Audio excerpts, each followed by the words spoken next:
morning. So I'm currently developing a thesis topic relating to aviation in the First World War, which I plan to formally commence next year, so I'm still in the very early planning stages at the moment, and that's what I'll be speaking about to you this morning. I'm planning to research core elements of the development of aviation during the First World War, including training, leadership, tactics, technological developments, and the changing use of air power that was tied into all of that. I will be doing this by focusing on one battle or campaign of each year of the war as a case study. This will provide a chronological structure through which to follow the developments and the effects of these developments throughout that conflict. I believe that through this, I'll be able to identify how these early developments changed military air power from being a support function for the infantry to being considered a fundamental element of warfare in its own right, which is a change that is evident in the conduct of warfare from as early as the Second World War through to modern day operations. While First World War aviation has been researched well recently, it has typically been done as a broader study of the use of air power, such as Michael Malkinton's work on the Australian Flying Corps, rather than with a focus on specific battles or campaigns, with the one main exception of a thesis that was recently completed on the British air campaign during the Battle of the Somme. The approach that I have chosen will allow me to comprehensively analyse the growing influence of air power on the outcome of a battle by looking at several case studies in detail and using this to track the changes throughout the conflict as a whole. Different aspects of air power will form the focus for each of the case studies. For example, early instances of air reconnaissance can be considered in a case study of Gallipoli, while the increased use of ground attacks can be investigated by looking at Passchendaele in 1917. At this stage, I'm working my way through the secondary sources to familiarise myself with the existing literature. The obvious starting points are the various official histories, as well as works by Peter Dye on air power logistics and John Slessor on air power theory, Michael Malkinton's centenary history, Edward Hooton's War over the Trenches, and Richard Overy's work on the Royal Air Force. Relevant dissertations include Thomas Bradby's study on British air power on the Somme, Michael Malkinton's on Australia, the Empire and the War in the Air, and David Jordan's on Army cooperation with the Royal Flying Corps. As I mentioned, I plan to commence this research next year. 2019, and indeed anything past November 2018, could conceivably be considered an inopportune time to commence new research relating to the First World War. Public interest in this conflict has inevitably peaked during the centenary period.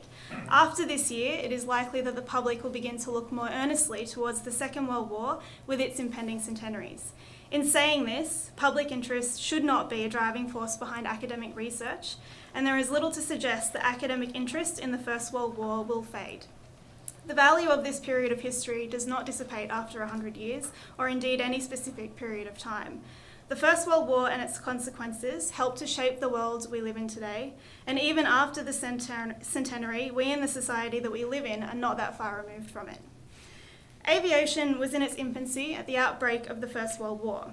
It had been just over a decade since the Wright brothers completed the first powered flight, covering 120 feet in 12 seconds. Its use in the conflict drastically sped up the development of this technology. If you look at the biplanes used between 1914 and 1918, compared to the increasingly more modern aircraft that were used during the Second World War, such as the Lancaster and the Spitfire, it is clear that the First World War prompted a period of significant and rapid technological development. The Messerschmitt interceptor aircraft, the Comet, which appeared at the later stages of the Second World War, was the first aircraft to exceed 1,000 kilometres per hour. While it was plagued with issues, not least being a huge danger to its pilots, it was essentially a bridge to rocket power, the technology that was developed to such a sophisticated state as to land men on the moon in 1969. Modern aviation technology, which is today part of our regular lives, has its origins in the technology which came of age during the First World War. An important technological development was the ability to use aircraft as weapons. Early in the war, when planes were used primarily for reconnaissance, pilots could only take shots at one another using their service revolvers from the planes. A French test pilot, Roland Garros, fixed steel deflectors to the blades of his monoplane fighter so it wouldn't matter if a bullet occasionally hit it. When he was shot down in April 1915, Germany's top aircraft designer, Anthony Fokker, took this prototype and incorporated a synchronization system allowing for a forward-firing gun using interrupter gears, meaning that continuous fire was possible without damage to the propeller. After unsustainable losses were incurred while Germany had this advantage, the same technology was eventually developed and applied to Allied aircraft as well. Many lessons were learned over the course of the First World War, which would be important in future conflicts. These include the importance of establishing air supremacy, of attacking the industrial base of the enemy, and of protecting your own civilians from attack. Each one of these elements is clearly recognisable as being part of how the Second World War was fought. The need for dominance in the air was recognised from the outset, and the opposing forces attacked industrial areas and heavily populated areas of their enemy throughout the conflict. Additionally, many tactics and aerobatics developed for combat in the First World War are still in use even today. An example of this is the Immelmann turn, which was developed by Max Immelmann, Germany's first ace of the First World War. The turn comprised of a simultaneous loop and roll, allowing the pilot to dive back towards a pursuing aircraft. It became standard practice during the remainder of the war and is still commonly used by modern air forces. The war accelerated the existing plans of various militaries to develop an aviation capability. Not only did the war lead to an exponential increase in technological development, but thousands of people around the world were trained in aviation in a very short time frame, much shorter than they would have been without this war. Additionally, the First World War aviators saw how aircraft could be used outside of combat, with some taking steps to develop commercial aviation after the conflict was over.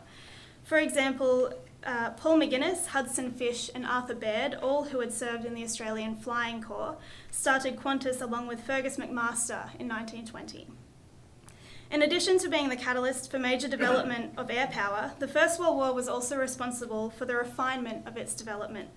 Air power was ultimately refined much faster than it otherwise would have been, as the process was streamlined out of necessity. The use of observation balloons, for example, became much less common as aircraft were developed and implemented far more effectively than the balloons could have been. Both sides saw the importance of gaining air supremacy. There was no room for moderate refinements to the tactics and technology that there would have been in the absence of an ongoing war.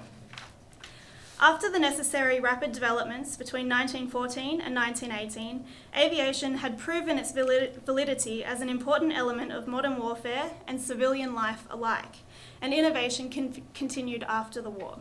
Technology, tactics, and air power doctrine that exist today have their origins in the First World War. Manfred von Richthofen wrote, "Besides giant planes and little chaser planes, there are innumerable other types of flying machines, and they are of all sizes. Inventiveness has not yet come to an end. Who can tell what machine we shall employ a year hence in order to perforate the atmosphere?"